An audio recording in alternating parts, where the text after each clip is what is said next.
Kun miidiyaa Kiiloleeti. Ashamaa kabajamtoota dhaggeeffattoota keenya. Guyyaa har'aa oduu ijoo ta'an tokko qabannee isiniif dhiyeessina. Hanga dhuma qophii keenyaatti nu waliin ta'a. Dura taa'aan adda bilisummaa uummata Tigraay Dabratsiyoon Gabra Mikaa'el boordii filannoo adda bilisummaa uummata Tigraay keessaa qaama seerummaa dhabuu isaatiin kan ka'e koomiisaa mootummaa federaalaa fi gamtaa Afriikaaf galchuusaa ibsa torbee kana kennaniin beeksisanii jiru. Dabratsiyoon nageenya Piriitooriyaatti ta'ee kan mallatteesseef adda bilisummaa uummata Tigraay akka bakka bu'uu ibsuun raawwii waliigaltee ture irratti ga'ee guddaa akka qabu ibsee ture. Boordiin filannichaa akka jedhutti paartichi akka haaraatti yoo galmaa'uu baate qaama seerummaa waggaa 2 dura darbee dhorkamee ture akka irraa hin kaafnes ibseera.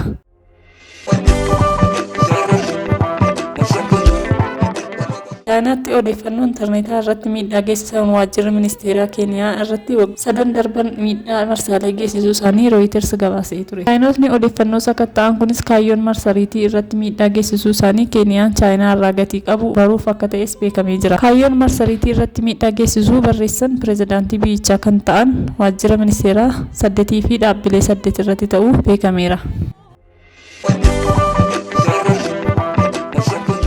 Guyyaa Kileessaa manni murtii Daayirektara olaanaa Koorporeeshinii Injiinaringii Sibiilota Itoophiyaa duraanii Meejar Jeneraal Kinfee Daanyaw yakka malaammaltummaan himatamanii badii raawwachuu mirkaneesse. Manni murtii olaanaa federaalaa dhaddachi ramaddii arfaffaa lidataa Jeneraal Kinfee aangoo qabatanitti fayyadamuun seeraan ala raadaaroonii 11 adeemsi bittaa fi gurgurtaa osoo hin eegin akka bitaman taasisanii jechuun yakka balleessummaa itti murteesseera. Raadaaroota sadarkaa gadii ta'an 11 adeemsa bittaa fi gurgurtaan ala bituun birrii miliyoona 214 mootummaa irraa kisaaraa qaqqabsiisuu jechuun abbaan alangaa yakka malaammaltummaa cimaan himateera. Manni murtii olaanaa federaalaa dhaddachi ramaddii arfaffaa lidataa himata Meejar Jeneraal Kinfee fi jaalawwan isaanii ittiin himataman dubbiseefiira. Himatamtoonni yakkicha raawwanne jechuun ragaa ittisaa dhiyeeffatanis ragaalee sanadaa fi nama abbaan alangaa dhiyeesse sirnaan ittisuu waan hin dandeenyeef yakka himatamaniin yakkamaa ta'uu itti murtaa'eera. Egaa dhaggeeffattoota keenya qophii keenya har'aaf qabannee asuma irratti goolabna. Turtii gaarii qabaadhaa.